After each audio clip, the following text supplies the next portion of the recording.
네, 또 다시 뵙게 돼서 반갑습니다. 한 주간 평안하셨습니까? 옆에 있는 분과 서로 인사하시겠습니다. 반갑습니다. 잘 오셨습니다.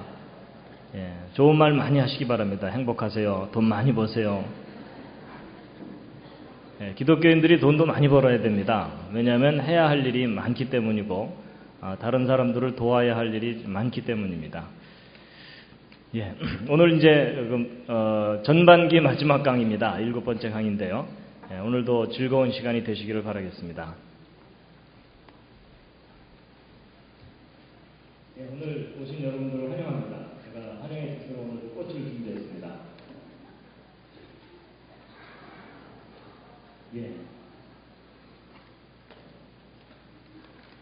이제 오늘 이제 지난번 6번째까지 강의를 했고요. 그 다음에 이제 7번째 공룡 이야기입니다. 재미있는 공룡 이야기입니다.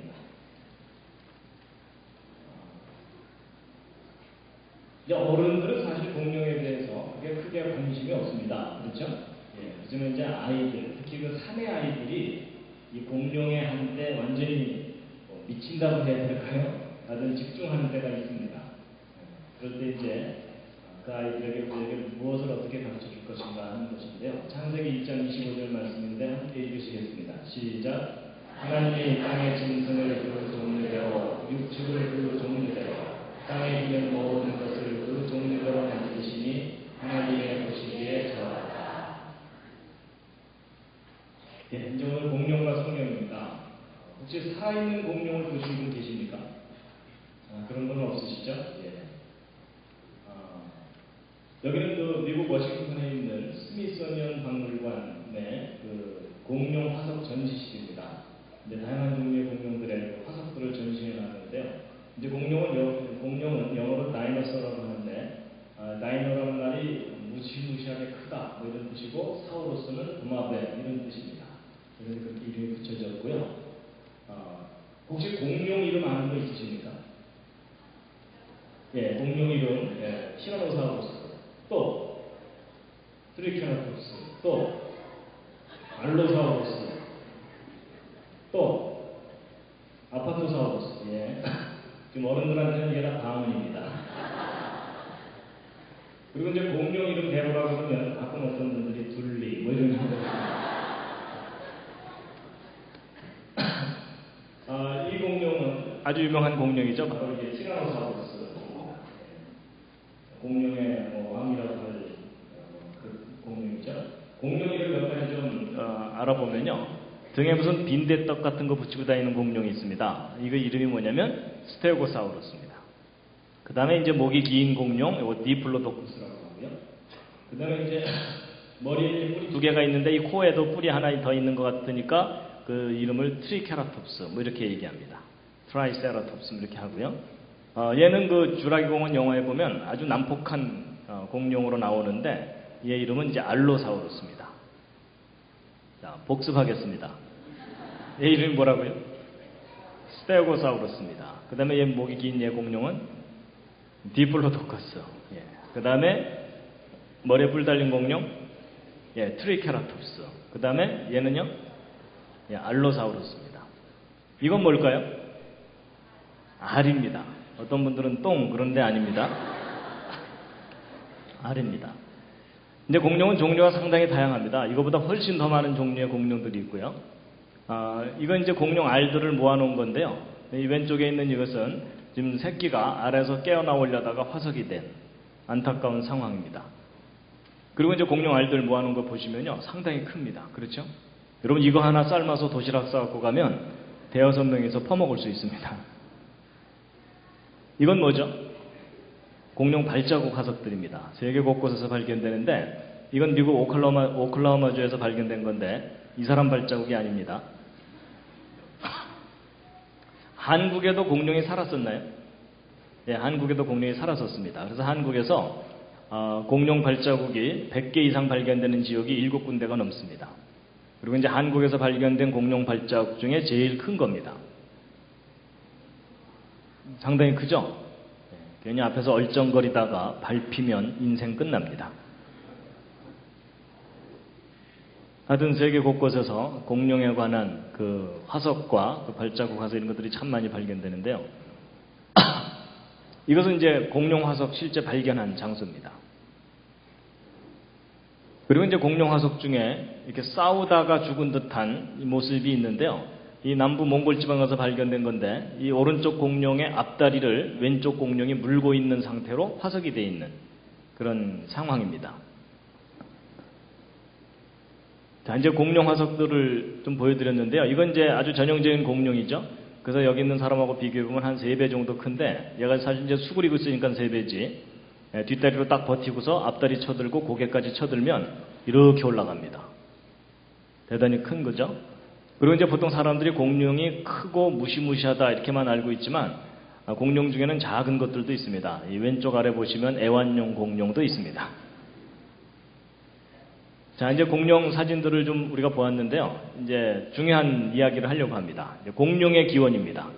공룡의 기원 그랬더니 어떤 분들이 뭐 공룡들이 바둑 두는 데인가 이러는데 아닙니다. 갑자기 추워지시죠? 자, 이제 공룡이 어떻게 생겨난 거냐 하는 건데 성경에 의하면 하나님이 만드신 동물들입니다.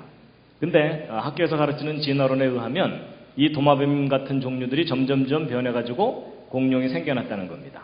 그래서 이제 창조, 진화 둘 중에 어느 것이 옳으냐라는 걸 우리가 좀 판단을 해봐야 되는데 이제 중요한 것은 이제 공룡과 사람과의 관계입니다. 퀴즈를 하나 드리겠습니다. 이런 공룡과 사람이 같은 시대에 함께 살았습니까? 서로 다른 시대를 살았습니까? 옆에 있는 분과 한번 상의해 보시죠. 공룡과 사람은 같은 시대에 함께 살았습니까? 서로 다른 시대를 살았습니까? 자, 확인해 보겠습니다. 자, 1번 같은 시대에 함께 살았다. 그 중에 내가 봤다. 그런 분 한 계시고요. 아니다, 서로 다른 시대를 살았다. 예, 이제 그동안 강의를 여러 차례 했기 때문에 그런 분들이 별로 없으시군요. 예, 내려주시죠. 이제 확인해 볼 텐데요. 이 학교에서 가르치는 진화론에 의하면 공룡은 언제 살았던 동물이라고 얘기하냐면 중생대에 살았었다고 합니다. 근데 이 중생대가 지금부터 2억 3천만 년 전부터 시작해서 6,500만 년 전에 끝났다는 겁니다. 그래서 공룡은 6,500만 년 전에 멸종한 동물이라고 이제 학교에서 가르칩니다. 그래서 6,500만 년 전에 공룡들이 다 멸종한 후에 인간은 기껏해야 100만 년 전, 아주 길게 잡아봤자 1000만 년 전쯤 원숭이가 진화돼서 인간이 된 거다. 이렇게 가르치니까 진화론에 의하면 공룡과 인간은 적어도 몇 년 동안 못 만나는 겁니까? 6,000년이 아니라 6,000만 년 이상 시간 간격을 두고 만난 적이 없는 겁니다. 그렇죠? 예. 그러니까 이제 인간이 살아있는 공룡을 본다는 것은 헐리우드 영화에서나 가능한 일이지 실제 지구 역사상 그런 일은 없었다라는 것이 진화론입니다. 그래서 여러분들도 이 신생대 공룡 이런 말은 들어보지 못하셨을 겁니다. 진화론에서는 공룡은 다 중생대에 멸종한 것으로 이제 그렇게 이야기하고 있습니다. 그런데 이제 다 함께 읽으시겠습니다. 근데 이제 성경에 의하면 하나님께서 이 세상 모든 동물들을 창조하실 때 공룡도 하나님께서 만드셨어야 되겠죠? 그렇죠? 예. 자, 그러면 여러분 하나님께서 이 세상을 6일 동안 창조하셨다고 성경에 기록되어 있는데 공룡은 몇째 날 창조하신 걸까요? 옆에 있는 분과 또 상의해 보시기 바랍니다. 공룡 몇째 날 창조됐죠? 자, 지금 아무 생각이 안 나시는 것 같아서 이제 공룡 얘기하기에 앞서서 하나님이 창조하신 6일 동안 창조하신 것을 오늘 좀 확실하게 정리를 하고 넘어가도록 하겠습니다. 자, 분당 우리 교회 성도님들의 창세기 상식 수준을 또 점검해 보도록 하겠습니다. 자, 6일 동안 창조된 순서 한번 맞춰보시기 바랍니다. 여러분 첫째 날 뭐가 창조됐죠? 빛. 예. 둘째 날? 예. 셋째 날? 예. 둘째 날이 기억 안 나는데 셋째 날이 어떻게 기억나겠습니까? 제가 오늘 좀 정리를 해드리도록 하겠습니다. 제가 그림 그려왔습니다. 자, 이거 보시면서 이제 대답하시면 됩니다. 첫째 날 뭐가 창조됐습니까? 빛입니다. 예, 그리고 빛과 어둠을 나누셨고, 둘째 날 물인데요. 이게 물을 창조하신 건 아닙니다. 그런데 둘째 날의 주제는 물입니다. 그래서 하나님께서 지구를 덮고 있는 물을 하늘 위의 물과 하늘 아래의 물로 나누신 겁니다. 자, 셋째 날은 예, 땅이 솟아 올라오고 그 위에 식물을 만드셨습니다. 그 다음 이제 넷째 날은 뭘까요? 넷째 날이 뭐냐면 해와 달과 별입니다. 예, 근데 해나 달도 다 별이니까 그냥 별 이렇게 기억하시면 됩니다. 그 다음에 이제 다섯째 날은 새와 물고기. 예, 여섯째 날은 육지동물과 사람. 이렇게 창조하신 겁니다. 자, 다 기억하시겠습니까? 자, 다시 복습. 첫째 날, 빛. 둘째 날, 물. 셋째 날, 땅과 그 위에 식물. 예, 넷째 날, 해, 달, 별. 다섯째 날, 새와 물고기. 여섯째 날, 육지동물과 사람. 예. 지금이야 이제 분위기에 편승해서 대충 대답하셨지만, 이제 내일만 돼도 다 까먹으실 겁니다. 옆에 있는 분과 서로 좀 확인 좀 해주시기 바랍니다. 한 분이 물어보고 한 분이 대답하시고.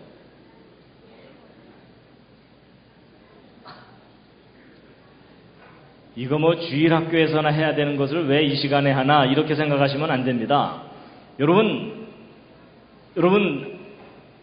하나님이 제일 처음 하신 일이 창조하신 거잖아요. 그렇죠? 그럼 여러분이 하나님을 믿으신다면 하나님이 하신 일에 대해서 관심이 있어야 됩니까? 없어야 됩니까? 있어야 되죠? 그럼 하나님이 첫 번째 하신 일만큼 우리가 좀 기억을 해야죠. 그렇죠? 예. 자, 그래서 이제 사실 저거 6일 동안 창조된 걸 일일이 외우는 게 쉬운 일이 아닙니다. 그렇죠? 예, 조그만 시간 지나면 다 잊어먹는데요. 제가 오늘 안 잊어먹는 방법을 알려드리겠습니다. 여러분 6일 동안 창조된 걸 일일이 외우려고 그러면은 안 외워집니다. 잘 보세요. 그림을 보시면 앞에 3일만 외우면 뒤에 3일은 자동입니다. 그림 한번 보세요. 여러분 앞에 3일과 뒤에 3일이 뭔가 그림이 닮았죠? 그렇죠? 모르셨죠? 그러니까 주일학교를 좋은 데 나와야 됩니다. 근데 주일학교에서도 이렇게 잘 못 가르쳐 줍니다. 여러분 첫째 날 빛하고 넷째 날 해, 달, 별이 서로 밝고 어둡고 이런 거잖아요. 그렇죠? 그 다음에 둘째 날 위아래 나누시고 위아래 만드시고, 그리고 셋째 날 땅이 드러나게 하시고 그 위에 동물들 사람 만드시고. 그러니까 딱 세 글자만 외우시면 되는 겁니다. 뭡니까? 빛, 물, 땅. 요것만 외우면 해결됩니다. 그러니까 하다못해 이렇게라도 좀 외워주시면 감사하겠습니다. 여름에 장마 끝나고 나면 빗물이 땅에 고이죠? 뭐 그렇게라도 좀 외워주시면 되는데, 물론 그 빛하고 이 빛은 좀 다른 거긴 하지만 뭐 그렇게라도 좀 외우시면 됩니다. 근데 이제 이렇게 알려드려봤자 또 어떤 분들은 나중에 이제 뭐라 그러는지 아세요? 야, 빗물이 땅에 고이다냐, 땅에 빗물이 고이다냐, 이러면서 이제 헷갈립니다. 정 안 되면 색깔로라도 기억해 두시면 됩니다. 까맣고 파랗고 빨갛고 뭐 이렇게라도 외우시면 됩니다. 자, 그럼 다시 한번 확인. 첫째 날 빛, 둘째 날 물, 셋째 날 땅, 그 다음에 넷째 날 별, 새와 물고기, 육지동물과 사람.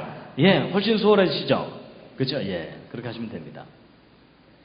자, 그러면 이제 이렇게 정리를 딱 해놓고 나면 공룡은 몇째 날 창조된 거겠습니까? 예, 여섯째 날, 그것도 사람과 함께 같은 날 창조된 겁니다.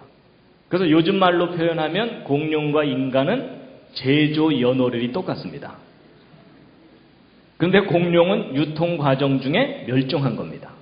그럼 인간은 유통 과정 중에 어떻게 됐겠습니까? 심히 변질된 제품입니다. 확인해 보도록 하겠습니다. 옆에 있는 분 한번 다시 한번 살짝 보시죠. 변질됐죠? 변질된 제품은 교환해 드립니다.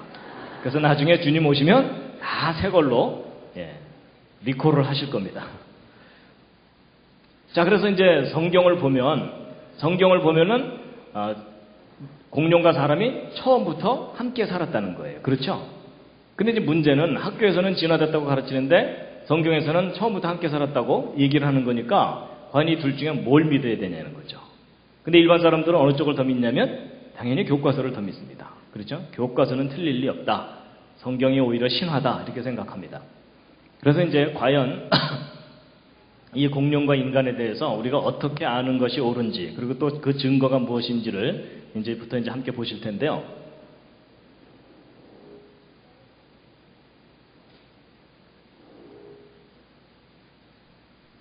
예, 이제 그 백문이 불여일견입니다. 과연 공룡과 사람이 서로 다른 시대를 살았던 것이냐, 아니면 함께 살았던 것이냐 하는 건데요. 무엇보다도 이제 증거가 중요합니다. 여러분, 증거도 없이 믿으려면 무슨 믿음이 필요하다고요? 대단한 믿음이 필요합니다. 근데 우리가 증거를 알고 나면 당연히 확신을 하게 됩니다. 함께 한번 읽으시겠습니다. 시작. 후일에 너희 자손이 물어 가로되 공룡과 그 화석들은 무슨 뜻이뇨 하거든 뭐라고 대답해 주셔야 될 것 같습니까? 아무것도 안 떠오르시죠? 그래서 이제 오늘 뭐라고 대답해야 되는지를 이제 확인을 시켜드릴 텐데요. 이제 진화론에서는 공룡이 수천만 년 전에 멸종한 거다 이렇게 얘기를 하는데 이제 과연 그런가 하는 겁니다. 이 남미의 페루에 옛날 잉카 문명이 있었습니다. 그 잉카인들의 이제 후예들인데 그 페루에 아이카라고 하는 요 지역인데요. 그 지역에서 발견된 사람 두개골인데요. 이건 지난번에 제가 인류 기원할 때 잠깐 말씀을 드렸었죠. 근데 이제 이런 희한한 머리뼈를 남겼던 이 사람들이 아주 이상한 유물을 남겨놨습니다.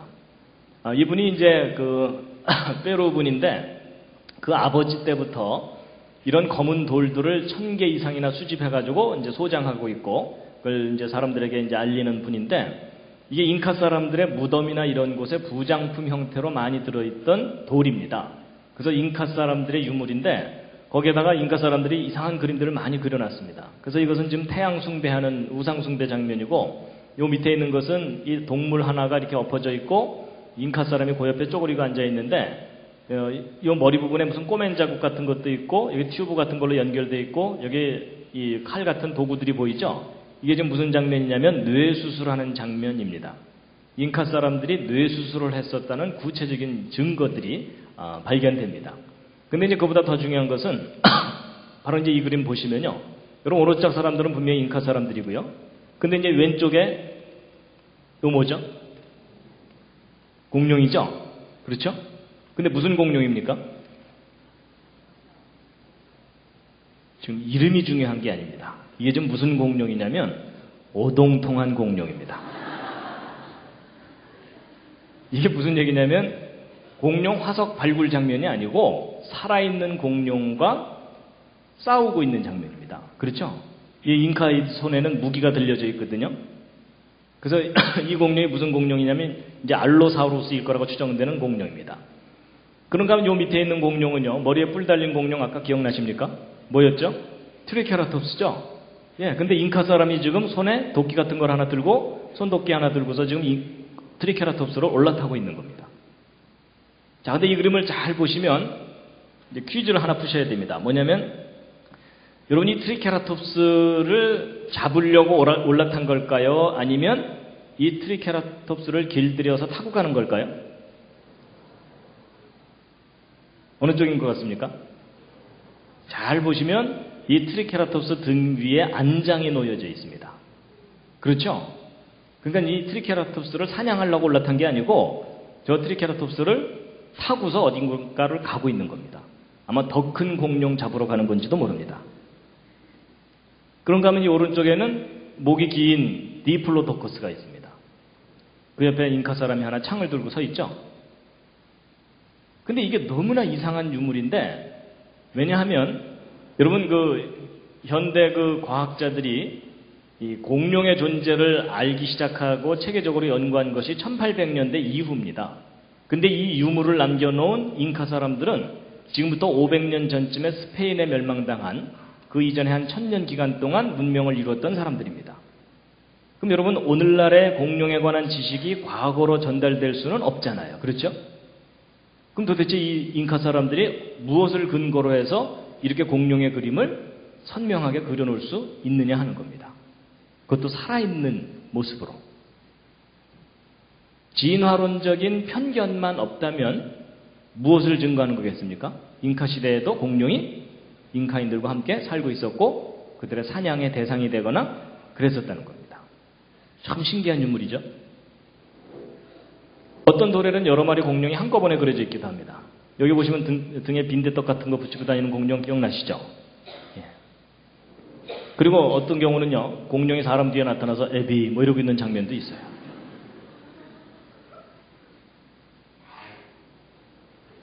그리고 공룡 모형들도 발견됩니다. 실물 모형입니다. 그래서 이 트리케라톱스 있고요. 이건 오리주둥이 공룡이거든요. 그리고 트리케라톱스 위에 사람이 올라탄 경우도 있고요. 자, 그 다음에 이제 이제 요 아이카 지역에서 좀 내려가면 나스카라고 하는 지역이 있는데요. 그 나스카 지역은 여기는 사막지대입니다. 그리고 이제 강을 따라서 여기 밭들이 좀 있고요.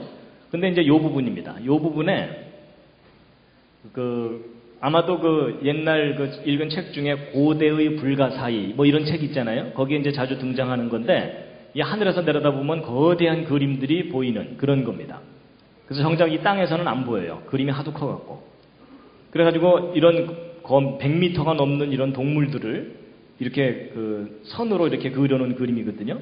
근데 이제 바로 이 나스카 사람들이 이제 이런 천 조각들도 남겨놓고 그랬는데 AD 700년경 사람들입니다. 근데 이 천 조각에 그려진 이 그림을 잘 보시면은 뭡니까?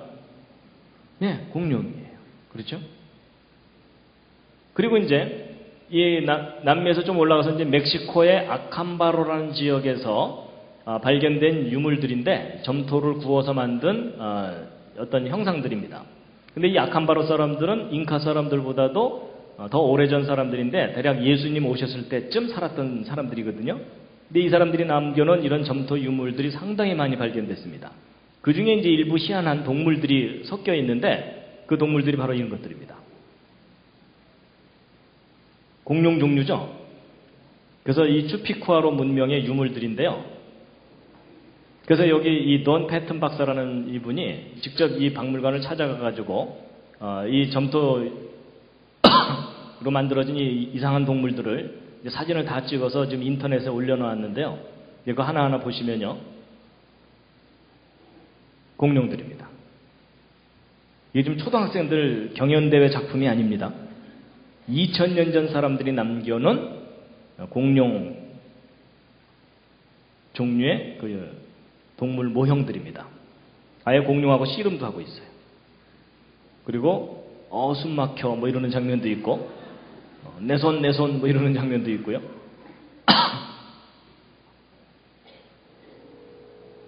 네, 이건 뭐 용 비슷한 뭐 그런 거죠. 그러니까 우리가 멸종했다고 알려진 다양한 종류의 동물들이 이런 동물들이 그리고 이제 람포링커스라고 해가지고 날아다니는 익룡 있죠. 익룡 종류도 발견되고요. 그리고 이제 이 사람들이 얼마나 사실적으로 정확하게 점토 모형을 만들어놨냐면 이구아노돈이라는 공룡이 있는데 이 공룡이 꼬리를 수평으로 이렇게 치켜들고 살았다는 것을 최근에 와서야 알게 됐습니다. 옛날에 그거 몰랐을 때는 1800년대 처음 상상도를 그릴 때는 꼬리를 축 처지게 잘못 그렸거든요. 근데 놀랍게도 2000년 전 아캄바로 사람들이 이구아노돈이 꼬리를 수평으로 뻣뻣하게 이렇게 쳐들고 있는 모습으로 모형을 남겨놨어요. 그래서 요 머리 부분에 요 특징이 닮았죠, 여기. 그렇죠? 예. 그러니까 직접 살아있는 것을 보지 않고는 저런 그림을 그리는 것이 거의 불가능한 일입니다. 그러니까 결국 여러분과 저만 모르고 살았던 겁니다. 그 이상한 진화론 교육 때문에 수천만 년 전에 멸종한 것으로 잘못 알고 있었던 겁니다. 그 밖에 이제 안킬로소우로스라든지 브론토소우로스도 거의 사실적인 모습으로 모형들이 남겨져 있습니다. 아예 사람과 함께 이렇게 있는 장면도 있고요. 그리고 좀 더 올라가면 이제 북미 대륙의 그 인디안들이 남겨놓은 벽화들이 발견되는데 그랜드 캐년 근처에서 발견된 벽화입니다. 여기 사람들이 이렇게 있고 여기 잘 보시면은 공룡이죠. 그리고 또 다른 벽화에도 미국 유타주에 있는 그 모누멘트 암벽이라고 하는 곳인데 여기 사람들 몇 사람 이렇게 있는데 이쪽 벽면에 보시면은 그림이 그려져 있는데 여기 보시면 이건 사람이죠. 근데 이 타원으로 된 여기를 잘 보시면 동물이 하나 그려져 있습니다. 그런데 마음이 착해야 보입니다. 갑자기 보이시죠?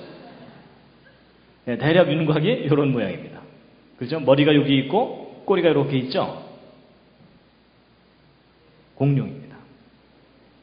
그리고 이제 애리조나 투손에서 1924년에 이제 발견된 건데 로마 시대 형태의 나무로 만든 유물입니다. 그런 것들이 꽤 오래전에 만들어진 칼들 이런 것들이거든요. 도구들인데 그 칼의 표면에 공룡 모양이 새겨져 있기도 합니다.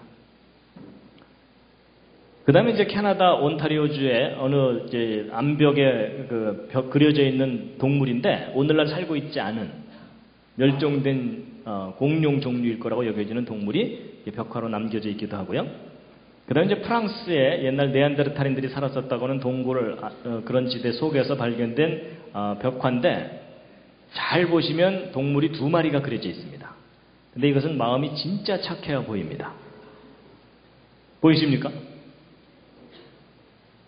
보일 듯 말 듯 하시죠? 대략 윤곽이 이런 모습입니다. 그래서 좀 자세하게 이렇게 분석을 해보면 코끼리 종류와 공룡 종류가 서로 머리를 맞대고 있는 그런 장면이라고 분석되는 그런 그림이고요. 그 다음에 이제 메소포타미아죠. 그러니까 중동 지방에서 발견된 옛날 고대 시대의 원통형 도장 표면에 놀랍게도 아파토사우루스와 아주 유사한 동물이 새겨져 있습니다. 그리고 이제 이집트에서도 이집트 문명 초기에 나아머 왕이라고 있었는데 그 왕의 승리를 기념하는 그 그림입니다. 근데 이게 이제 뭐냐면은 그 갑옷을 딱 입었을 때 겨드랑이 보호하는 그런 거라고 합니다. 이제 팔레트라고 하는데 거기에 새겨진 이제 그림이 이제 발견되는데 그 뒤쪽 면에 보면은 이상한 동물이 있는데 오늘날은 멸종된 공룡 일종이라고 여겨지는 동물이 선명하게 새겨져 있고요. 이건 좀 더 과장해서 좀 그리긴 했지만 그 비슷한 것이고요. 그 다음에 이제 그 AD 100년경이니까 그 요한복음이 쓰여졌을 당시쯤입니다. 예수님 시대 그때쯤이죠. 그때의 나일강의 풍경을 그려놓은 모자이크 벽화입니다. 모자이크 그림인데 여기 나일 악어도 보이고요. 그런데 이렇게 그려진 이 왼쪽 그림 위쪽을 잘 보시면 이상한 그림이 있습니다. 뭐냐면 이집트 사람들이 나일강 주변에 살고 있던 그 원주민들이 어떤 동물을 사냥하고 있는 장면이 선명하게 이렇게 그려져 있습니다. 근데 이 동물이 공룡 종류예요. 그렇죠? 그래서 이 그림을 그린 사람도 이제 확인이 됐는데 드미트리우스라고 하는 로마 시대 사람인데 그 이집트 알렉산드리아 출신의 작가입니다. AD 100년경 작품입니다. 그리고 이제 여기 이제 이 동물의 그 이름도 여기 써 있습니다. 크로코딜로 파르달리스 뭐 이렇게 돼 있어 갖고 그때 당시 용어로는 악어 표범이라고 합니다. 그리고 이제 또 다른 고대 로마 모자이크 벽화에도 타니스트로페우스와 아주 유사한 공룡이 이렇게 그려져 있고요. 아프리카의 그 동굴에서도 브론토사우루스라고 여겨지는 동물이 이렇게 그려져 있기도 하고 벽화로. 그 다음에 터키 카리아 지방에서는 BC 530년경 작품인데 이 화병 같은 표면에 모사사우루스라고 하는 어룡 종류가 그려져 있습니다. 지금은 이제 그 진화론에서는 이게 다 중생대에 살다가 멸종한 거다 이렇게 이야기하는 거거든요. 그 다음에 이제 BC 550년에 이 트로이의 괴물인데 이 헤라클레스가 헤시온의 공주를 구하는 장면을 그린 건데 근데 요 밑에 있는 이 동물들이 좀 그려져 있는데 이 동물들 이거는 뭐 이제 오리 종류 비슷한 거라고 본다면 이게 좀 이상하게 생긴 동물이거든요. 근데 이것이 아마도 하드로사우루스 종류일 가능성이 있다라고 이제 분석되고 있습니다. 그리고 이제 고대 인도네시아의 이 수마트라 섬 쪽에서 발견된 것인데 헝가리 부다페스트 박물관에 이제 보관되어 있는 건데 여기 있는 이 동물이 좀 이상하죠. 근데 이 동물 보시면은 그 하드로사우루스 종류가 머리 부분에 이상한 장식들이 좀 이렇게 있거든요. 그것과 너무나 닮아 있는 동물의 모습입니다.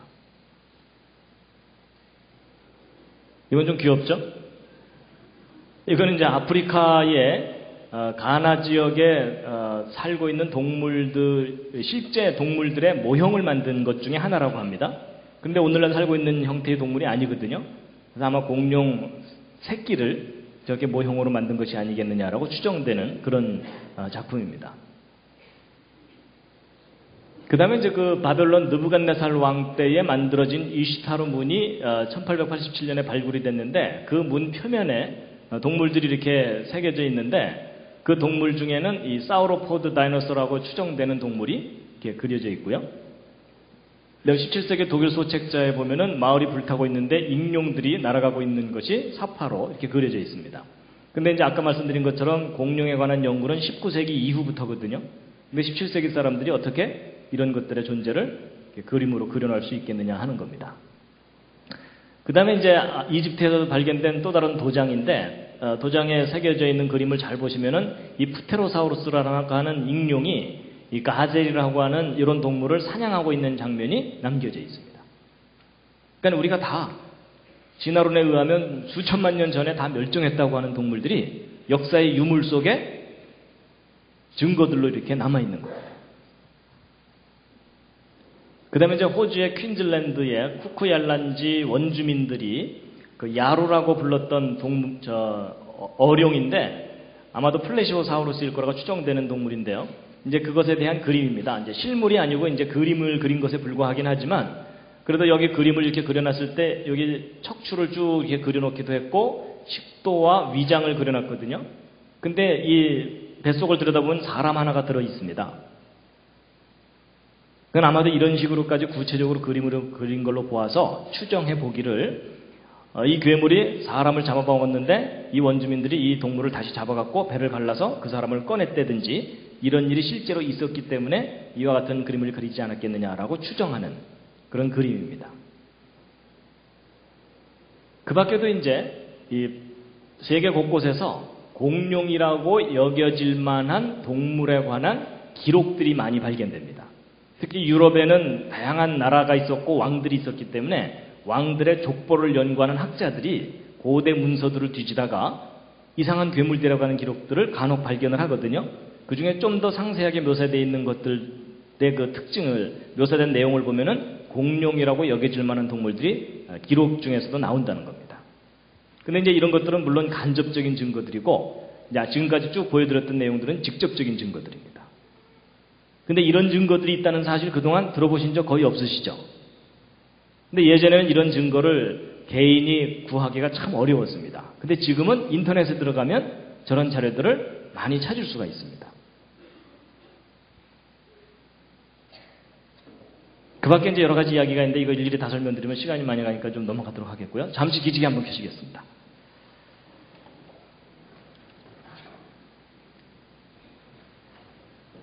충격을 받으셨는지 피곤하신지 모르겠지만 지금 상태가 안 좋으십니다.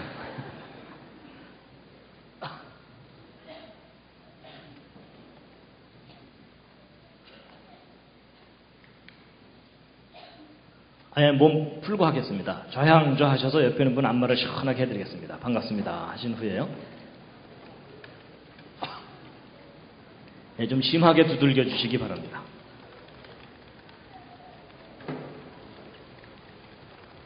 대충 하시면 안 됩니다. 옆에 앉은 분이 오케이 할 때까지입니다.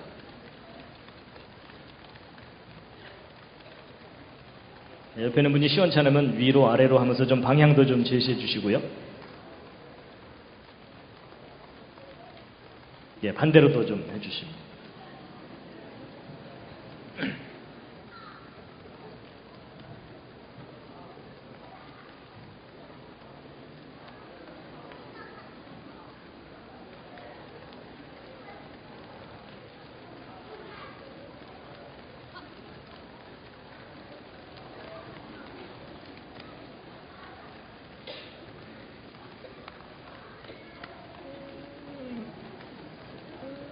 뭐 서로 오케이를 안 하시는 거 보니까 정말 몸이 상태가 안 좋으신 건가 봅니다.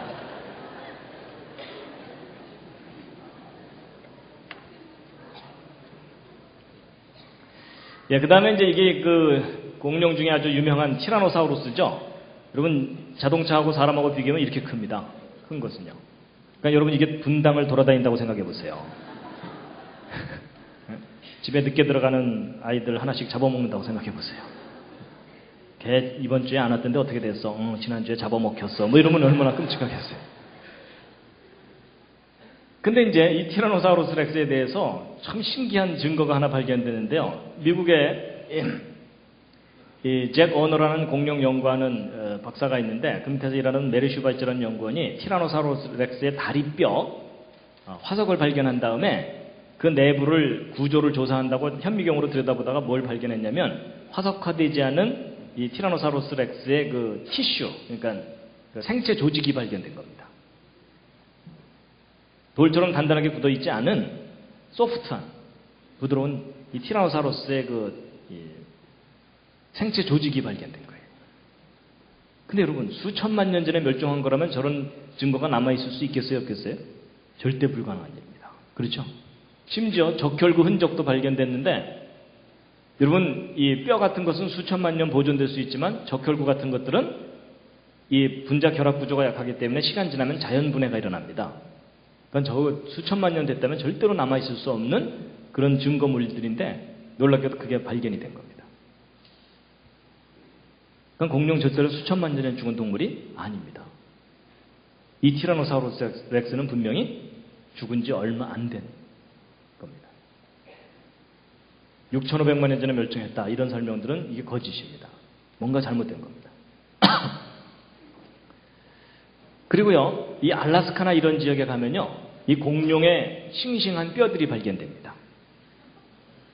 화석이 아니라 뼈가. 그래서 이거 발견한 사람들이 표현을 해놨는데요. 이거 한번 해석해 보시죠. 해석은 쉬울수록 좋습니다. 싱싱하기를 어제 죽은 개뼈다구 같다. 뭐 이런 뜻입니다.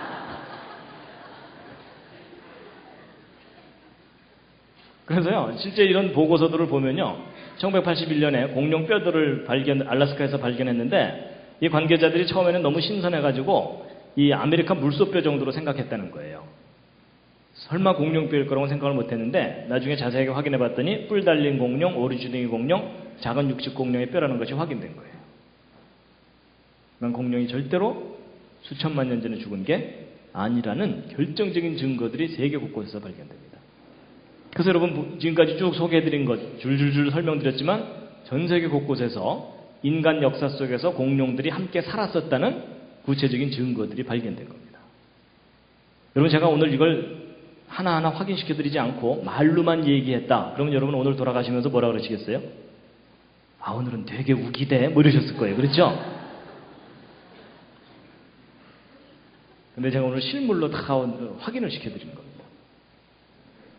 그리고요, 이제, 이것도 아주 충격적인 결과인데, 제가 기침이 아직 좀 덜 나가지고요. 자꾸 기침이 나옵니다. 여러분, 이게 어떤 결과냐면요. 공룡의 뼈들을 탄소 동위원소 연대 측정법으로 측정을 해봤더니, 그 결과값이 3만 년, 2만 년, 1만 년 이렇게 나온다는 얘기입니다. 저게 무슨 뜻이냐면요. 여러분, 소위 그 탄소 동위원소라고 하는 이 원자량 14짜리 탄소, 이거 원래 탄소는 원자량이 12거든요. 근데 14짜리는 요건 이제 동위원소라 그래서 저것은 불안정하기 때문에 질소로 다시 돌아가 버립니다. 얘가 원래 출신이 질소입니다. 근데 잠깐 동안 탄소인 척 하는 애거든요. 근데 얘는 반감기란 얘기는 처음에 이만큼 있다가 절반 정도가 없어지는 데까지 걸리는 시간을 반감기라고 얘기하는데, 이 탄소 동위원소는 반감기가 한 5,000년 정도밖에 안 됩니다. 그렇다는 얘기는 5만 년만 지나면 거의 다 없어진다. 그렇게 보셔도 된다는 얘기입니다. 그럼 생각해 보세요. 여러분, 공룡 뼈 속에 이렇게 탄소 연대 측정법으로 연대가 측정됐다는 얘기는 공룡 뼈 속에 탄소 14가 들어있다는 얘기죠. 그렇죠? 근데 탄소 14가 들어있다는 게 무슨 얘기냐면 이 뼈가 수만 년 이상 된 게 아니라는 뜻이에요. 이해하시겠습니까? 이해가 안 돼도 할 수 없습니다. 시간이 없어서 자세하게 설명 못 드리고요. 그냥 결과만 말씀드리는데, 여러분, 공룡이 정말 수천만 년 전에 죽었다면 공룡 뼈 속에서는 탄소 14라는 게 있어서는 안 됩니다. 절대로. 그 원리상. 근데 놀랍게도 탄소 동위원소가 들어있다는 얘기는 공룡들이 죽은 지 얼마 안 됐다는 강력한 증거들입니다. 근데 일반 사람들은 이런 증거가 있다는 것을 모릅니다. 그래서 공룡이 수천만 년 전에 죽은 거라면 C14 원소는 그냥 사라져 버렸어야 되는데, 지금 현재 상당량의 C14이 발견된다는 얘기는 얘가 죽은 지 얼마 안 됐다는 얘기입니다. 그리고 이제 지난번 그 인류의 기원 이야기할 때 잠깐 보여드렸던 건데, 소위 그 중생대 퇴적층 속에서 인간의 뼈가 화석으로 발견됐다 그랬죠? 그렇다는 얘기는 실제로 중생대라는 시대가 있었던 겁니까? 없었던 겁니까? 이게 없었던 겁니다. 그러니까 지금 전 세계 사람들이 진화론이라는 잘못된 이론에 다 속고 있는 겁니다. 그게 교육의 심각한 영향입니다. 잘못된 스토리를 사실처럼 믿고 있는 그런 상황이라는 거죠. 그래서 지금까지 보여드린 증거 중에 하나라도 사실이라면 진화론이 근본적으로 잘못됐다는 겁니다. 그래서 이렇게 수억 년 세월 동안 진화됐다는 이 스토리가 근본적으로 잘못됐다는 걸 말씀드렸고요. 그렇다면 이제 지금까지 증거를 종합해보면 이 진화론에는 근본적인 문제가 있고 오히려 인간과 공룡은 처음부터 함께 살았다는 성경의 창조론이 더 타당하다는 거죠. 자, 그러면 이제 성경이 옳다면 우리가 하나 생각해 봐야 되는 게 뭐냐면, 여러분 성경을 보면은 말도 나오고 뭐 개도 나오고 동물들 많이 나오죠. 근데 여러분 성경에 공룡이 나오나요? 옆에 있는 분과 한번 상의해 보시죠. 여러분 성경에 공룡이 나오나요? 자, 확인해 보겠습니다. 1번 나온다, 2번 안 나온다, 3번 잘 모르겠다, 4번 성경을 읽어본 적이 없다. 자, 1번 성경에 공룡이 나온다고 생각하시는 분. 예, 지금 손 안 드신 분들이 상당히 당황해하고 있습니다. 내 성경에는 없던데 뭐 이러면서 내려주시고요. 예, 안 나온다고 생각하시는 분들도 있고요. 예, 잘 모르겠다. 예, 대부분 잘 모르시는군요. 여러분 성경대로 생각해 본다면 하나님께서 6일 동안 천지 창조하실 때 공룡을 6째 날 만드신 거라면, 여러분 공룡이 별로 특이하지 않은 동물이라면 안 나와도 괜찮겠지만 공룡이 상당히 특이한 동물이잖아요. 그렇다면 성경에 한 번은 나올 법하죠. 근데 여러분 성경에 공룡이 나온다는 말도 맞고 안 나온다는 말도 맞습니다. 무슨 얘기냐면 여러분이 가지고 있는 그 성경에는 공룡이라는 단어가 없습니다. 그래서 사람들은 성경에 공룡이 있다는 걸 모릅니다.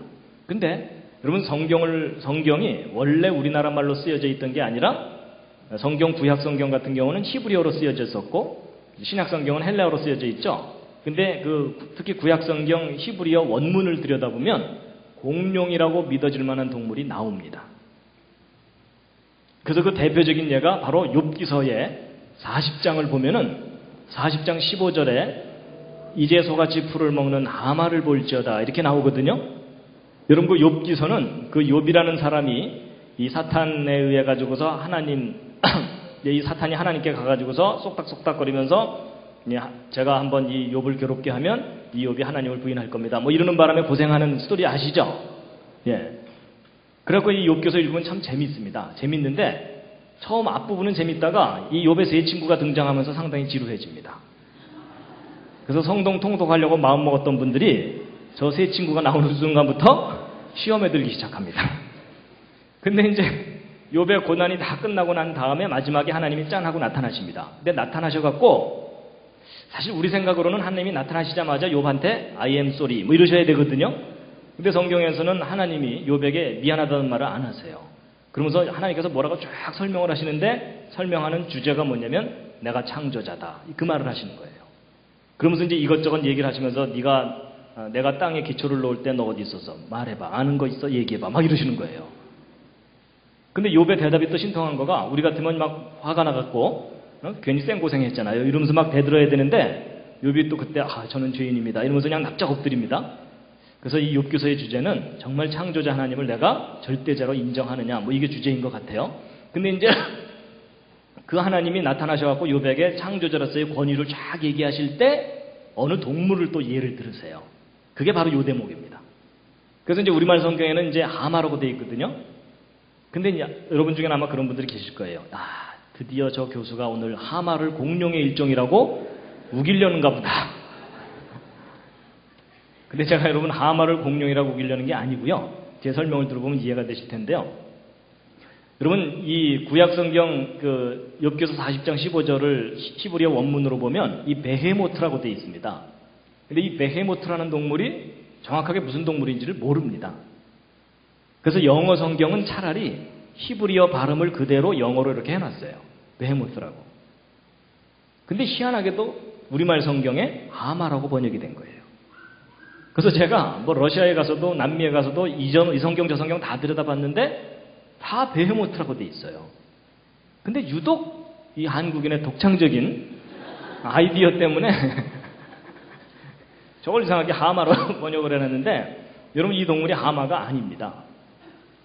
그래서 그 밑에 설명이 자세하게 나와 있거든요. 근데 어쨌든 이제 우리말 성경에 하마라고 되어 있으니까 하마부터 잠깐 보시겠습니다.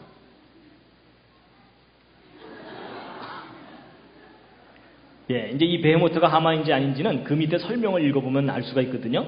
보세요.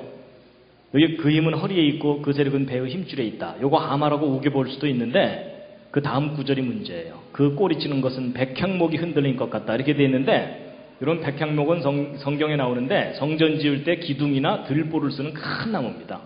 이 백향목이 이 정도 큰 나무예요. 근데 여러분 하마 꼬리 보셨습니까? 우람합니까? 혹시 기억 안 나시는 분을 위해서 확인시켜드리면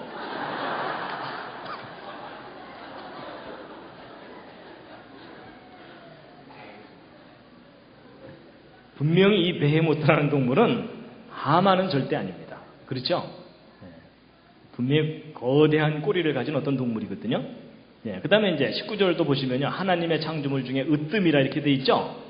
여러분 동물 가운데 하마를 으뜸이라고 생각하시는 분. 여기 으뜸이라는 말은 앞뒤 문맥상으로 볼 때 가장 거대한 동물입니다. 그렇죠? 그럼 여러분 육지에 살았던 동물 중에 가장 거대한 동물은 지금 현재 살고 있는 것 중에 있습니까? 멸종된 것 중에 있습니까? 멸종된 것 중에 있죠. 그걸 우리가 부르기를 뭐라고 불러요? 오늘날 공룡이라고 불러요. 그렇죠? 그 다음에 이제 그 뒤에 또 하나 더 보시면요. 좀 더 보시면 요단강이 불어서 그 입에 미칠지라도 태어나다. 여러분 요단강에 홍수가 나서 돼지가 동동동 떠내려가고 소가 둥둥 떠내려가는데 이 베헤모트라는 동물은 그 홍수가 나는 강을 유유히 건너서 왔다 갔다 한다. 뭐 그런 표현입니다. 그러니까 이렇게까지 표현되어 있는 그 동물은 분명히 얘는 아닙니다. 얘는 이 번역이 정확하게 안 된 거고 적어도 이 정도 되는 거겠죠. 그렇죠? 여러분 이 머리가 여기입니다. 목이 이렇게 있고 꼬리가 이겁니다. 꼬리. 요게 아닙니다.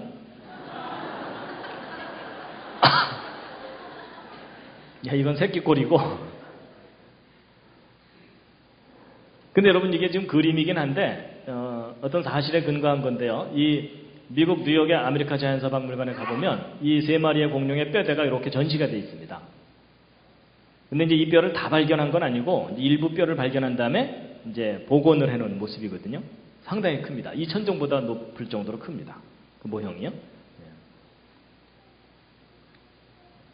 그러니까 우리가 이 진화론의 편견을 벗어나서 그냥 이것도 이제 하마라고 하지 말고 그냥 원문 그대로 놓고 베헤모트라고 놓고 나서 성경을 읽어보면 그 내용이 공룡이라고 충분히 인정할 수 있는 그런 내용입니다. 그렇죠? 그래서 이제 성경에 단어 하나만 딸랑 나왔다면 우기기 나름이지만 이렇게 자세하게 설명이 나와 있는 걸로 보아서 공룡이라는 거죠.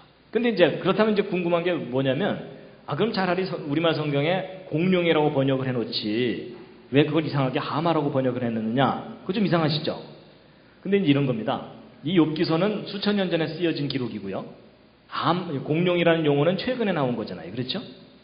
그리고 이제 최근에 진화론이 등장하면서 심지어 성경을 연구하는 학자들조차도 진화론의 영향 때문에 이 베헤모트를 감히 공룡이라고 번역을 못한 거예요. 그래서 살아있는 동물 중에 어떤 동물하고 매치를 시키려다 보니까 매치되는 게 없어요. 그러다 보니까 뭐 등치가 좀 크다 이러니까는 하마 종류이겠거니 하고 하마라고 번역을 했다는 겁니다. 그래서 이제 보통 그 성경 주석 같은 데 보면은 하마 또는 코끼리라고 생각되는 어떤 거대한 동물 뭐 이렇게 설명을 해놨거든요. 그럼 이제 하마가 아니면 코끼리냐 그래서 코끼리를 그 옆에다가 대놔 봤는데 딴 건 몰라도 꼬리를 보아서는 얘도 아니에요. 그렇죠? 근데 여러분 우리가 화석을 통해서 이렇게 큰 꼬리를 가진 이런 공룡들을 발견하잖아요. 그렇죠? 그러니까 이 욥기서의 40장에 기록되어 있는 이 베헤모트는 공룡의 일종이다라고 생각할 수 있다는 겁니다. 그리고 이제 참고로 이제 하나 더 말씀드리면요. 욥기서 41장 그 다음 장에 보면 우리말 성경에 악어라고 번역되어 있는 게 나오거든요. 근데 이게 또 악어가 아닙니다. 이 히브리어 원문으로 보면 리워야단이라고 되어 있는데 이 리워야단은 성경에 나오기도 해요. 저 단어가 직접. 근데 저 리워야단은 다른 곳에는 대개 뭘로 번역되어 있냐면 용으로 번역되어 있습니다. 그래서 이 리워야단에 대해서도 하나님께서 자세하게 설명을 하시는데 특히 19절, 21절 요 노란색으로 제가 표시해 놓은 것을 한번 눈으로 보시면 어떤 동물이 떠오릅니까?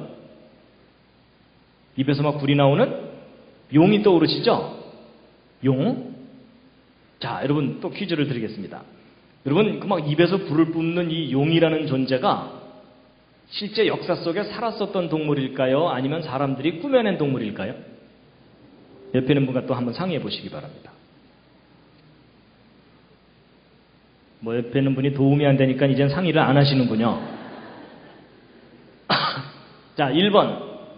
실제 역사 속에 살았었던 동물이라고 생각한다. 그러시는 분. 예, 꽤 많이 우기시는군요. 예, 내려주시고요. 그 다음에 아니다. 그 사람들이 꾸며낸 허구적인 동물일 거다. 예, 네, 예. 뭐 반반이신데요. 근데 여러분 우리가 생각해 봐야 될 게 뭐냐면요. 만약에 이 용에 관한 전설이 우리 한국에서만 발견된다면 우리 조상님들께서 워낙 뻥이 심하셔서 희한한 동물을 꾸며냈다라고 하면은 되겠지만 좀 이상한 점이 뭐냐면요. 이 용에 관한 전설이 전 세계적으로 발견됩니다. 그래서 이게 전 세계적으로 발견된다면 무슨 구체적인 근거가 있을 것이다라는 것이 학자들의 견해입니다. 그런데 이제 아무래도 이 입에서 불을 뿜는 이 용을 믿는 용이 현실적으로 존재한다는 건 믿기가 쉽지가 않잖아요. 그렇죠? 그런데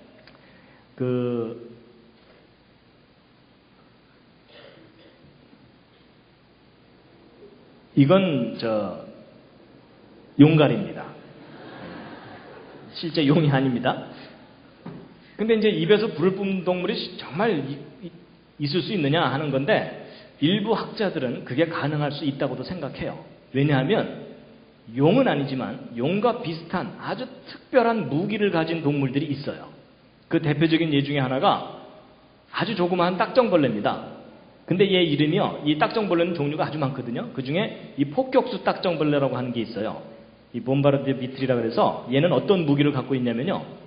이 두꺼비가 자기를 잡아먹으려고 가까이 다가오면 꽁무니에서 100도짜리 화학폭탄을 발사해요. 온도는 100도, 화학물질이에요. 그러니까 얘가 잡아먹으려고 달려왔다가 헬렐레 하는 동안 얘는 유유히 사라지는 거예요. 근데 여러분 생각해 보세요. 제가 100도짜리 화학폭탄을 한번 뿜고 나면은 이 꽁무니 어떻게 되겠어요? 완전히 익어버리고 얘는 중환자실로 가야 되겠죠? 근데 우리 생각에는 그런데 얘는요, 이걸 360도 자유자재로 자기가 원하는 대로 뿜을 수 있을 뿐만 아니라 4분의 80번을 뿜어내도 끄떡없어요. 희한하죠? 그래갖고, 야, 별 희한한 놈이 다 있네. 사람도 얘한테 이걸 쏘이면은 이렇게 막 화상을 입습니다. 그래서 이제 얘를 조사를 해봤더니 이 뱃속에 특별한 장치가 있어요. 그래서 이 화학물질들이 서로 분비가 돼갖고 거기다가 효소를 딱 첨가하면은 폭발적으로 화학 반응이 일어나갖고 순간적으로 온도가 100도로 올라가고 압력이 확 늘어나는 거예요. 그러면 꽁무니가 타이밍을 딱 맞춰서 딱 열어주면 폭탄처럼 팍 나가는 거예요. 근데 여러분 이제 생각해 보세요. 얘가 만약에 이 타이밍을 잘못 맞춰서 꽁무니가 늦게 열렸다. 그럼 얘 어떻게 되겠어요? 얘는 어떻게 되냐면 자살폭탄 테러 딱정벌레가 되는 겁니다. 반대로 이 꽁무니를 너무 일찍 열으면 어떻게 되겠어요? 이게 퍽 하고 나가버려야 되는데 픽 하고 나가면은 이 100도짜리가 한참 동안 나가면은 이 꽁무니 진짜 있겠죠? 근데 얘는 기가 막히게 타이밍을 맞춰서 착착 열어주는 거예요.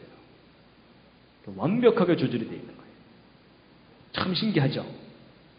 근데 여러분, 이런 특별한 기능을 가진 이런 딱정벌레는 절대로 진화에 의해서 저절로 생겨날 수 없다는 증거입니다. 왜냐하면 여러분 얘가 정말 진화된 존재라면 처음부터 이런 기능이 없었겠죠. 그럼 얘가 이런 기능을 가지려고 진화를 하려면 얘가 얼마나 많이 실험을 해봐야 되겠어요. 그렇죠. 여러분 제가 완벽하게 성공하기 전까지는 다 실패예요. 실패는 곧 무엇을 의미해요? 죽음을 의미해요. 그렇죠?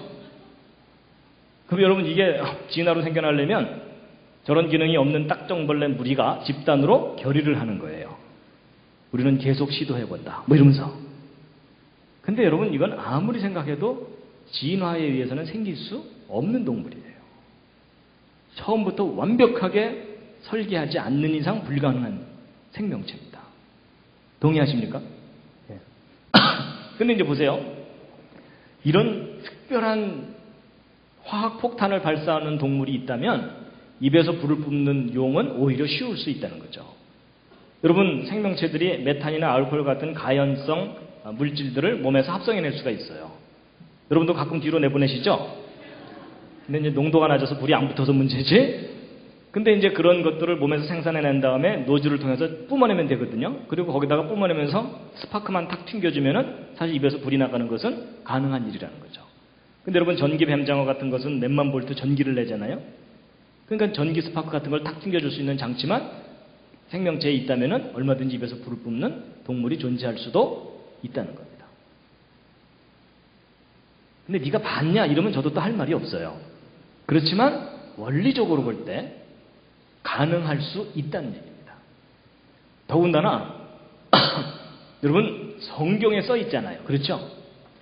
여러분 기독교인은 하나 깊이 생각해야 되는 게 뭐냐면 성경에 써 있다면 일단 무시하면 안 돼요. 그렇죠? 딴 데 써 있으면 몰라도 성경에 써 있으면은 다시 한번 생각해 봐야 됩니다. 근데 분명히 하나님께서 그것도 직접 말씀하시잖아요. 내가 이 동물 다 만든 거다. 이렇게 말씀하시죠? 그렇다면 입에서 불을 뿜는 용이라는 존재가 실제 있을 수 있다라는 겁니다. 그래서 이제 참고로 이제 말씀을 드렸고요. 자, 그 다음에 이제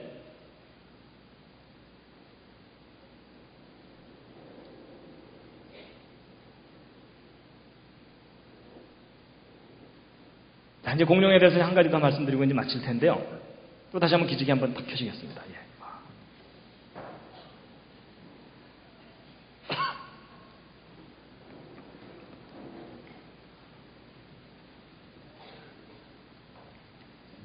그 다음에 이제 공룡의 멸종입니다. 멸종. 여러분 지금 이렇게 다양하게 살고 있던 이 공룡들이 지금은 없죠. 멸종된 거죠? 그럼 공룡이 왜 멸종됐죠? 여러분 이런 어려운 질문은 쉬운 대답부터 하시면 됩니다. 공룡이 왜 멸종됐느냐 이런 질문을 받으시면 제가 안 죽였는데요. 이러시면 됩니다. 여러분 그 여리고성 얘기 아세요? 그렇죠? 어느 교회 목사님이 주일학교 교육이 잘 되나 보려고 다니다가 꼬마 하나를 딱 붙들어 세워갖고 여리고성을 무너뜨린 게 누구지? 이렇게 물어봤더니 그 아이가 어떻게 했다고요? 얼굴이 파랗게 질려갖고 제가 안 그랬는데요. 뭐 이랬대잖아요. 그래갖고 이제 거기서 끝나는 게 아니고요. 그래갖고 이제 이건 문제가 있구나 그래서 그 아이를 가르치는 교사를 찾아가서 이거 어떻게 된 거냐고 따졌더니 그 교사가 뭐라 그랬다고요? 얘는 절대로 거짓말할 아이가 아닙니다. 그래갖고 이 교육에 문제가 있구나 싶어갖고 부장 장로님을 찾아갔어요. 그래서 어떻게 된 거냐고 따졌더니 뭐라 그랬다고요? 제가 어떤 놈인지 꼭 잡아내겠습니다. 이런 거예요. 그리고 이건 정말 심각하구나 이래갖고 이번엔 당회를 열었어요. 그래서 대책을 논의하려고 당회를 열었더니 장로님들이 모이자마자 뭐라 그랬다고요? 까짓 거 우리가 물어줍시다. 뭐 이런 거예요.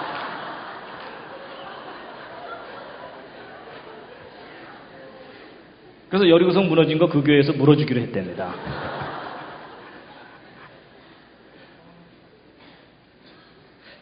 그냥 우스갯소리였고요. 그래서 공룡이 왜 멸종됐다고요? 쉬운 대답부터 하시면 됩니다. 자, 여러분 그 공룡 멸종에 관해서 가장 널리 알려진 것이 운석 충돌설인데 과거에 지구상에 큰 운석이 하나 뻥 떨어지면서 막 화산이 폭발하고 이 화산재들이 지구를 덮는 바람에 온도가 뚝 떨어져서 추워 죽었다. 또는 음식물이 없어지는 바람에 굶어 죽었다. 새끼를 못 낳아서 멸종됐다. 여러 가지 이론이 많거든요. 근데 이제 일반적인 공룡 멸종에 관한 이론은 인터넷 뒤지면 금방 막 쫙 나옵니다. 그 얘기를 제가 일일이 다 할 필요는 없고요. 성경을 믿는 사람들은 공룡 멸종에 대해서 어떻게 생각하는 것이 좋은가 하는 부분을 이제 말씀드리면요. 전 세계 곳곳에 발견되는 그 공룡 화석들은 아마도 대홍수 또는 그와 비슷한 큰 사건들에 의해서 갑자기 매몰돼서 화석이 된 거다라고 생각하시면 틀리지 않는다는 겁니다. 그래서 이 전 세계적인 대격변에 의해서 동물들이 갑자기 멸망당한 거다라는 것에 대한 많은 증거들이 있는데, 그 중에 이제 대표적인 예가 하나가 뭐냐면 바로 얘입니다. 이게 뭐죠? 이 맘모스입니다. 맘모스. 대략 한 1만 년 전에 멸종한, 4천에서 1만 년 전에 멸종한 것이다라고 알려진 맘모스인데요. 이 맘모스들이 이 북극 근처에 이 시베리아나 알라스카 지역에 이 빨간 점을 친 곳이 맘모스 시체 발견한 지점들입니다. 그러니까 이렇게 넓게 엄청난 양의 맘모스들이 죽어 있는 겁니다. 그래서 이제 이 사람들이 이 맘모스 상아 띄어서 파느라고 정신이 없어요. 그래서 이제 아주 많은 맘모스 시체들이 발견되고 그랬는데, 그 중에 이제 유명한 맘모스가 이제 바로 그 베르조브카 맘모스라 그래가지고 이쪽 이 동쪽 지역에서, 러시아 동쪽 지역에서 발견된 거를 이 상트페테르부르크라고 하는 곳에 그 동물 박물관에 전시를 해놓은 겁니다. 그래서 이제 이게 얼마 전에 제가 가서 직접 찍은 사진입니다. 제가 직접 갔었다는 증거로 이렇게 사진도 찍어왔습니다. 그리고 이제 이런 맘모스들이 이렇게 아주 그 살점이 다 썩지 않고 남아 있고요. 그 다음에 이제 땅 속에 파묻혀 있는 것들은 이렇게 이제 캐내갖고 싣고 와가지고서 이 흙들을 떼어내면 그 속에 맘모스가 들어있는 뭐 그런 경우도 있고 그렇습니다. 자, 근데 여기서 이제 퀴즈를 하나 드리면요. 여러분이 맘모스들이 살았을 때의 기후가 추운 기후였겠습니까? 따뜻한 기후였겠습니까? 보통은 추운 기후였다고 많이 기억을 하십니다. 왜냐하면 얘네들이 발견되는 곳이 시베리아나 이런 데 추운 지역이니까. 그래서 추운 데서 눈을 헤치면서 뭐 어렵게 살다가 결국은 얼어 죽었겠구나 이런 생각을 많이 하는데 아닙니다. 일반 사람들의 상식과 달리 이 맘모스가 실제로 발견됐을 때 그 주변 증거들을 보면은 추운 데 살았던 동물이 아닙니다. 근데 아직도 일반 책에는 추운 기후에 잘 적응한 동물이다 이렇게 나와 있거든요. 이거 잘못된 상식입니다. 실제 이 맘모스들이 시체들이 발견된 그 주변 지역에서도 이런 온대성 동물들이 함께 발견됩니다. 그리고 심지어 이 맘모스 위장 속에서 열대 쇠파리의 유충, 이 구더기가 발견되기도 하고 그럽니다. 그렇다는 얘기는 얘가 추운 데서 살았던 동물이 아닌 겁니다. 그리고 심지어 27m 정도 되는 과일나무가 맘모스 시체하고 함께 발견되기도 하고 그렇습니다. 그래서 여러 가지 증거들, 코끼리는 기본적으로 열대동물이고 갓 태어난 코끼리는 이 추위에 약합니다. 특히 이 코 같은 것들은 이 영하 막 30도 이렇게 내려가는 이런 추운 기후에 이 동상이 걸리기 때문에 유지가 안 됩니다. 그리고 매일 엄청난 양의 물을 마셔야만 이 덩치가 유지가 되거든요. 근데 이 얼음물을 마신 다음에 자기 체온만큼 더 피려면 엄청난 열량이 필요한데 먹을 것도 별로 없는 그 추운 지대에서 이 맘모스들이 산다는 건 불가능한 일입니다. 그래서 예전에는 그냥 언뜻 생각하기에 추운 데 살았다 죽었다 이렇게 생각했는데 이 구체적인 증거들을 확인해 보면은 절대로 추운 데가 아니라 오히려 따뜻한 데서 잘 살았던 겁니다. 특히 이 맘모스에 대해서 뭐 추운 기후에 오랫동안 먹이를 찾지 못할 것에 대비해서 에너지 저장고인 기름 주머니를 가지고 있다 이렇게 설명이 일반적으로 되어 있는데 이것도 잘못된 게 뭐냐면요.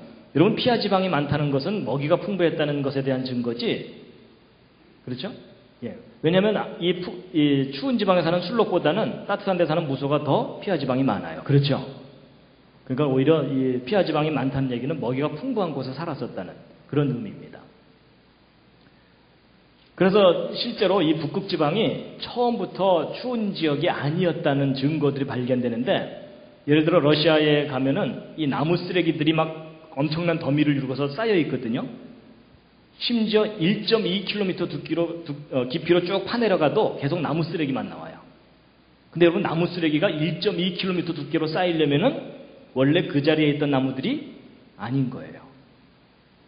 대륙을 휩쓰는 거대한 홍수에 그 나무들이 한꺼번에 휩쓸려 갖고 그렇게 거대한 덩어리를 이루면서 매몰됐다라고 봐야 되는 겁니다. 그래서 과거에 여기가 다 울창한 지구 전체가 살기 좋은 상황이었는데 대홍수와 같은 사건에 의해서 이런 것들이 엄청나게 쓰레기를 이루면서 여기저기 쌓여 있는 거다라고 봐야 된다는 겁니다.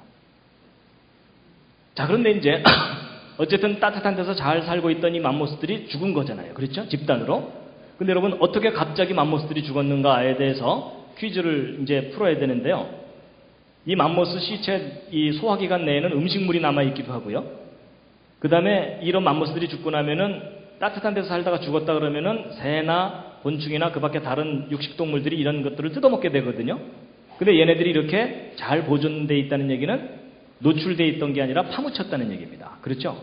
그리고 서서히 파묻히면은 파묻히기 전에 다른 것이 뜯어먹어요. 근데 저렇게 생생하게 파묻혀 있다는 얘기는 그냥 갑작스럽게 죽은 다음에 곧바로 파묻혔다는 얘기입니다. 상황은 대충 이해하시겠죠? 그럼 이제 퀴즈를 하나 푸셔야 되는데 맘모스들이 죽은 원인 다음 셋 중에 하나를 한번 골라보시기 바랍니다. 1번 얼어 죽었다, 2번 굶어 죽었다, 3번 기가 막혀 죽었다. 몇 번일 것 같습니까? 정답은 3번입니다. 기가 막혀 죽었어요. 기가 막혔다는 말이 무슨 말이냐면 숨이 막혀 죽었다는 얘기입니다. 놀라서 죽었다는 얘기가 아니고요. 왜냐하면 이 맘모스가 죽어있는 상태를 조사해 봤더니 이 시체를 여러분 요즘 그 범죄 수사학이 발달했기 때문에 사람이 죽으면 병으로 죽었는지 목 졸려 죽었는지 독약을 먹고 죽었는지 다 알 수가 있거든요. 신체적인 특징이 나타나기 때문에. 근데 이 맘모스들이 죽은 이 신체적인 특징을 조사해 봤더니 얘네들이 숨이 막혀 죽은 거예요. 그리고 이 폐나 이런 곳에 진흙이나 이런 흙들이 많이 들어가 있어요. 그렇다는 얘기는 단순히 목 졸려 죽은 게 아니에요. 그렇죠? 그래서 이제 이게 어떻게 된 상황인지 그 주변 정황을 조사해 봤더니 거대한 모래 폭풍에 의해서 갑자기 파묻혀 죽은 거다라고 지금 추정되고 있어요. 그래가지고 맘모스가 이렇게 있다가 거대한 모래 폭풍에 순간적으로 이렇게 파묻혀갖고 질식해서 죽은. 그 후에 다시 질식해서 죽은 정도가 아니라 그 다음에 또 냉동 보존돼 있죠. 그러니까 이런 재앙들이 한꺼번에 온 거예요. 그런데 이런 것들이 죽어서 발견되는 그 범위가 이렇게 넓은 지역이잖아요. 그렇죠? 그러니까 이 모든 것들이 다 질식해 죽은 건 아니지만 많은 맘모스들이 질식해 죽은 흔적들이 있어요. 그렇다면 전 세계적인 대홍수 때에 이 대륙을 휩쓰는 거대한 폭풍이 불거나 그러면서 얘네들이 파묻히고 또 그대로 냉동돼 버린 거라는 거죠. 그래서 이 대홍수 때 지난번에 말씀드린 것처럼 깊음의 샘들이 터져나오게 되면 이 폭발할 때에 급격하게 온도가 냉각이 되거든요. 그래서 북극 지방이 그대로 그냥 얼어붙거나 이러면서 그때 죽은 맘모스들이 지금까지 시체로 생생하게 보존되어 있는 거다라고 보고 있다는 겁니다. 근데 이제 공룡도 마찬가지라는 거죠. 공룡도 아까 그 보여드렸던 자료 중에 알래스카 지역에 공룡의 싱싱한 뼈들이 많이 발견된다 그랬죠. 그것도 부서진 상태로 발견되거든요. 그렇다는 얘기는 그냥 홍수가 나서 빠져 죽는 정도가 아니라 심하게 이 압력이나 이런 것들을 받으면서 부서져 있는 상태로 부서져서 파괴가 돼서 죽어 있는 것을 이제 보여주고 있습니다. 그리고 이제 간혹 빙하기라는 걸로 설명하기도 하는데 만약에 온도가 서서히 내려가고 서서히 올라간다면 이런 맘모스 시체가 남아 있을 수가 없습니다. 왜냐하면 온도가 서서히 내려간다고 얘가 얼어 죽는 건 아니거든요. 그렇죠? 그리고 이렇게 얼어 죽었다 하더라도 날씨가 풀리면은 얘네들이 썩어버려야 되겠죠. 근데 썩지 않고 그 시체가 싱싱하게 남아있다는 얘기는 아주 빠르게 냉각됐을 뿐만은 대부분 다 썩어버리겠죠. 그렇지만 이제 매몰된 것들만 화석으로 지금 발견되고 있다라고 보고 있습니다. 그래서 이제 공룡의 멸종도 이 맘모스와 맞물려서 전 세계적인 대홍수 때 대격변에 의해서 갑작스럽게 멸종했을 거다라고 보고 있습니다. 그 다음에 이제 노아 방주에 공룡 실었다고요? 안 실었다고요? 노아 방주에 공룡? 실었어야 됩니다. 왜냐하면 아까 보여드렸던 사람과 공룡이 함께 살았다는 많은 증거들은 홍수 이후 증거들입니다. 그러니까 대홍수 때 당연히 공룡 살려야 됩니다. 그럼 방주에 공룡을 실었어야 된다는 거죠. 근데 이제 이 큰 공룡 어떻게 실었다고요? 옆에 있는 분과 한번 상의해 보시기 바랍니다. 이 큰 공룡 실는 방법. 그래서 이제 어떤 사람들은 공룡은 너무 커서 방주에 실지 못해갖고 멸종됐을 거다 이렇게 주장하는 분들이 있거든요. 그런 분들은 잘 돌봐드리시기 바랍니다. 새끼 실으면 되죠. 그렇죠? 여러분, 노아가 제일 큰 공룡 끌고 와갖고서 왜 안 들어가지? 왜 안 들어가지? 이건 아닙니다. 그렇죠? 예, 여러분, 이런 상황 아닙니다.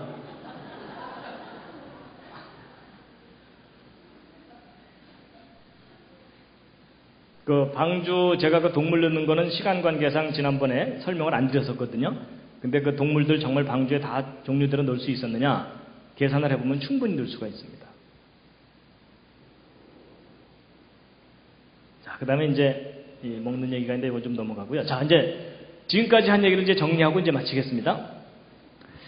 이제 성경대로 생각해 본다면 창조 때부터 지금 현재까지 이 역사 동안에 이제 공룡이 어떻게 된 거냐라는 것을 추정해 보면 창조 때부터 시작해서 아담의 후손들이 대홍수 때까지 그 인구가 늘어나겠죠. 그리고 공룡도 역시 그 숫자가 늘어났겠죠. 근데 대홍수 때 전 세계적인 대홍수에 의해서 이 모든 것들이 다 죽고 방주에 탔던 것들만 다시 살아남았겠죠. 그랬을 때 방주에 탔던 그 사람들이 다시 지금 현재까지 60억 인구로 불어났습니다. 근데 공룡들도 역시 그 후에 다시 숫자가 늘어났겠죠? 늘어났는데, 그러니까 이렇게 공룡과 인간이 함께 살았으니까 이런 유물들이 남아있는 것이잖아요. 그런데 문제는 지금 현재 공룡이 있습니까? 없습니까? 없죠. 그렇다면 이 공룡들은 어느 정도 번성하다가 다시 멸종했다고 봐야 됩니다. 2차적인 멸종이겠죠?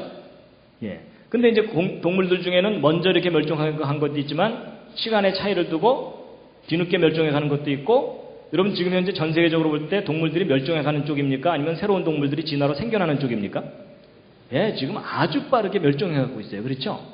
그래서 특별히 인구가 증가하면서 이 동물들이 아주 빠르게 멸종해 가고 있거든요. 그런데 이제 어떤 것들은 아무리 멸종시키려고 해도 멸종이 안 되는 것들이 있어요. 뭘까요? 쥐, 바퀴벌레 뭐 이런 거요. 그렇죠?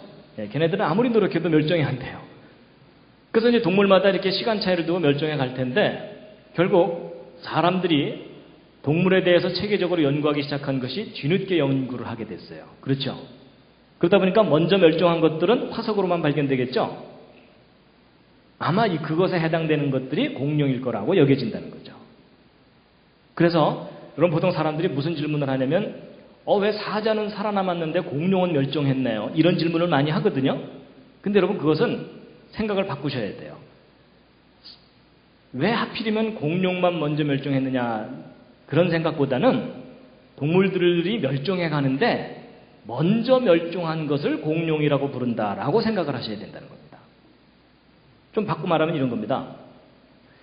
여러분 기린이 오늘날 동물원에 나가서 볼 수 있고 아프리카 가면 많이 볼 수 있으니까 기린을 공룡이라고 생각하는 사람들은 없죠. 근데 여러분 만약에 공룡들이 다 먼저 멸종을 하고 기린들이 다 멸종하고 화석만 발견됐다. 그럼 오늘날 사람들이 그거 이름 뭐라고 붙였을 것 같습니까?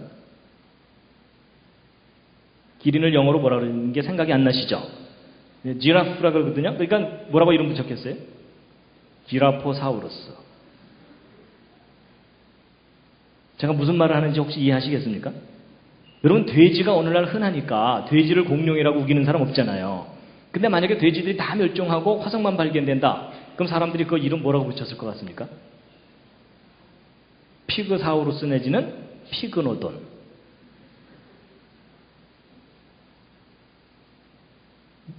제가 무슨 말을 하려는지 이해가 되시죠? 무슨 얘기냐면 공룡이 무슨 특별한 동물이 아니라는 겁니다. 여러분 공룡이 특별한 동물이라면 공룡 말고 다른 동물들도 하나님이 만드신 특별한 동물들이에요. 그렇죠? 근데 왜 오늘날 사람들이 공룡을 왜 그렇게 특이하게 생각하냐면 멸종해서 살아있는 모습이 안 보이니까 특이하게 생각할 뿐이라는 겁니다. 여러분 코끼리가 다 멸종됐다면 그 이름 뭐라고 붙였을 것 같습니까? 엘레판토사우루스. 그래서 여러분 우리가 생각을 바꿔야 됩니다. 어찌 보면 진화론 플러스 상업주의가 공룡을 특별한 동물로 사람들에게 여겨지게끔 만들어 놓은 거라는 거죠. 자, 그래서 이제 지금까지 쭉 공룡에 대해서 이것저것 말씀을 드렸는데요. 다시 한번 읽으시겠습니다. 시작. 후일에 너희 자손이 물어 가로되 공룡과 그 화석들은 무슨 뜻이뇨 하거든 뭐라고 대답하셔야 된다고요? 얘야 그때 내가 앞에 조금 듣다가 정신을 잃었단다. 이러시면 안 된다는 겁니다. 그러시면 안 되고 지금까지 한 얘기를 이제 정리를 해드리면요. 자, 5가지로 정리할 수 있는데 자, 첫 번째. 여러분 공룡과 인간은 같은 시대에 함께 살았다. 서로 다른 시대를 살았다. 같은 시대를 함께 살았었다는 많은 증거들이 있다라는 걸 이제 오늘 확인시켜 드렸고요. 두 번째. 성경에도 공룡에 관한 기록이 있다 없다? 예, 있다고 할 수 있다. 그렇죠? 예. 욥기서의 그 대표적인 예고요. 욥기서 말고도요. 히브리어 원문을 분석하는 분들이 히브리어로 탄니님 이렇게 표현되는 동물이 공룡의 일종일 거다라고 추정하고 있습니다. 그 다음에 세 번째. 공룡의 집단적인 화석이나 이런 것들은 무슨 사건과 관련이 있을 거다? 네, 대홍수와 같은 격변적인 상황과 관련이 있을 거다라는 것이고요. 네 번째, 노아 방주에 공룡 실었다 안 실었다? 실었어야 한다. 그렇죠? 왜냐하면 대홍수 이후에 공룡과 사람이 함께 살았는 것이 분명하니까 노아 방주에는 공룡을 실어야 되는 겁니다. 특히 주일학교 아이들에게 좀 잘 가르쳐 주시기 바랍니다. 다섯 번째, 대홍수 이후에 공룡은 왜 멸종됐을까요? 자, 이 대답은 이제 가슴에 손을 얹고 하셔야 됩니다.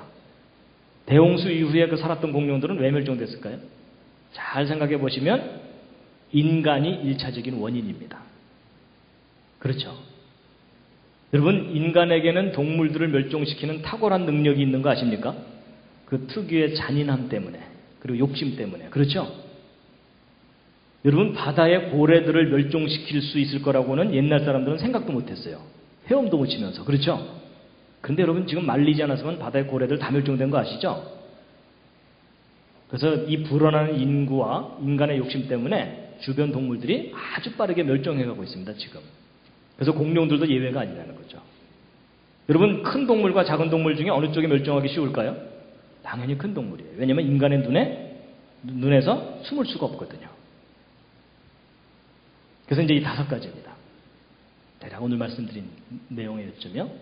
그래서 우리가 사실 공룡에 대해서 이렇게 성경적으로 우리 자녀들에게 가르쳐야 되는데 우리가 이런 지식이 없었기 때문에 그동안 못 가르쳤었습니다. 자, 마지막. 오늘 이거 맞추셔야 집에 가십니다.